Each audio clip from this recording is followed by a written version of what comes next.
আমি ওর জন্য দোয়া করি। আমার ছেলের পিছনে অনেক শ্রম দিছি। সকলের কাছে আমি দোয়া চাই আমার বাচ্চার জন্য। ভ্যান চালক বাবার সংসার থেকে জাতীয় দলের দরজায় এ যেন রূপকথার মতো। সিরাজগঞ্জের কামারখন্দ উপজেলার এক সাদামাটা পরিবারে জন্ম নেওয়া ইসহাক আকন্দ আজ বাংলাদেশ ফুটবলে নতুন এক সম্ভাবনার নাম। যেখানে অনেকেই স্বপ্ন দেখার আগেই হাল ছেড়ে দেয়, সেখানে ইসহাক লড়াই করে স্বপ্নকে বাস্তবে রূপ দিয়েছেন। প্রথমবারের মতো জাতীয় দলের ডাক যে কোনো ফুটবলারের কাছেই সোনার হরিণ, আর ইসহাকের কাছে এটি যেন জীবনের মোড় ঘুরে দেওয়া এক মুহূর্ত।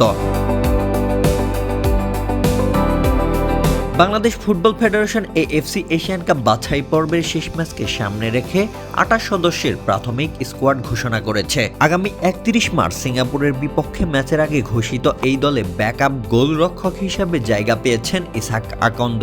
অভিজ্ঞ গোলকিপারদের ছাপিয়ে এমনকি আলোচিত গোলকিপার জিকো জায়গা না পেলেও সুযোগ পেয়েছেন ইসহাক, আর তাতে এই গোলরক্ষকের ভাগ্যের দরজাই খুলে গিয়েছে। কিন্তু এই সাফল্যের পেছনের গল্পটা সহজ ছিল না, বরং ছিল সংগ্রাম আর বঞ্চনায় ভরা। ভ্যান চালিয়ে সংসার চালানো বাবার পক্ষে ছেলের জন্য একটি ফুটবল কেনাও ছিল বিলাসিতা। তাই ছোটবেলা থেকেই ইসহাক খেলেছেন জাম্বুরা দিয়ে, কখনো ধানের খড় বেঁধে বানানো বল দিয়েও খেলেছেন তিনি। তবে দারিদ্রতা তাকে থামাতে পারেনি, বরং আরও জেদি করে তুলেছে। পড়াশোনার চেয়ে ফুটবলই ছিল তার ধ্যান জ্ঞান আর জীবনের একমাত্র স্বপ্ন। সিরাজগঞ্জের জামতৈল ইউনিয়নের ধোপাকান্দি গ্রামের এই ছেলেটি আজ জাতীয় দলের প্রাথমিক ৪ গোলরক্ষকদের একজন।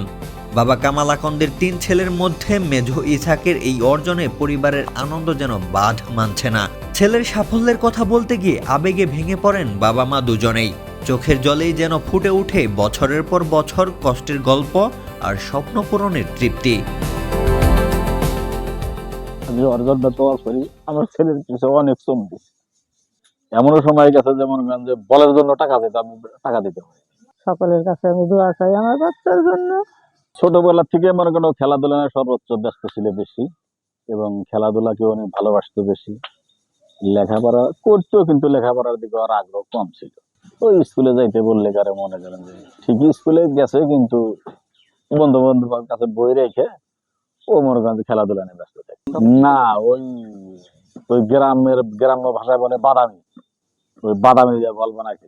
আবার মনে করেন যে ওই গ্রামের লোকজন বলে খের আওর, ওইটা মনে করেন যে ওই যে টোপলা বানায় সুতা দিয়ে পেঁচায় ওরকম টাইট করে বাইন্ধে বলের মতো হইতো।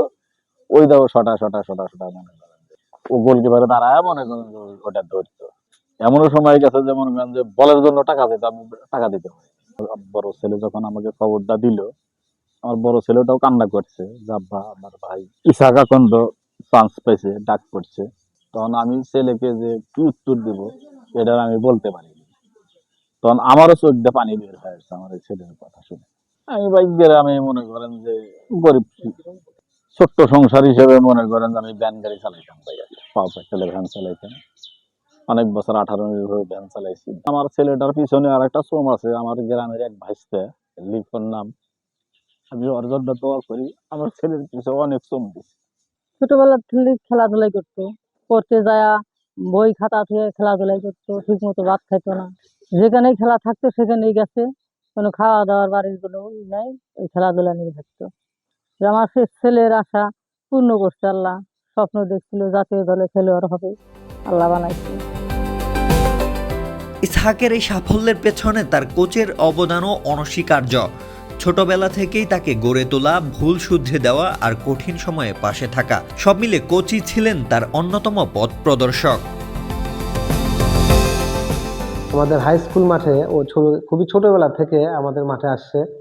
আসার পরে ওই ভাইয়া আমাকে একটু খেলা শেখান, 10-12 এরকম হবে তখনকার কথা। তুমি গোলকিপার শেখো, এটা ভালো হবে ইনশাল্লাহ। তখন থেকে ও আগ্রহ প্রকাশ করে গোলকিপার শেখার জন্য। প্রথমে ওকে পাইনের আমি পাঠাই, আলহামদুলিল্লাহ ওখানে ও ভালো খেলছে। ও বর্তমানে এখন ব্রাদার্স ইউনাইটেডে গোলকিপার হিসেবে আছে, বেস্ট 11-এ। এখান থেকে ও আল্লাহর রহমতে আমাদের প্রাথমিক স্তরে বাংলাদেশ জাতীয় দলে প্রাথমিক স্তরে ডাক পেয়েছে। তবে ওর আগ্রহ ছিল খুবই, যে ওর চিন্তা ছিল যে ও জাতীয় দলে খেলবে, এরকম মন মানসিকতা ওর ছোট থেকেই ছিল।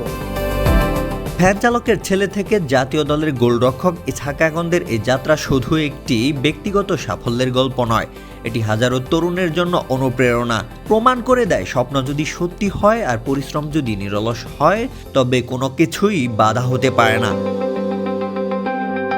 রৌশন মনির, কালবেলা।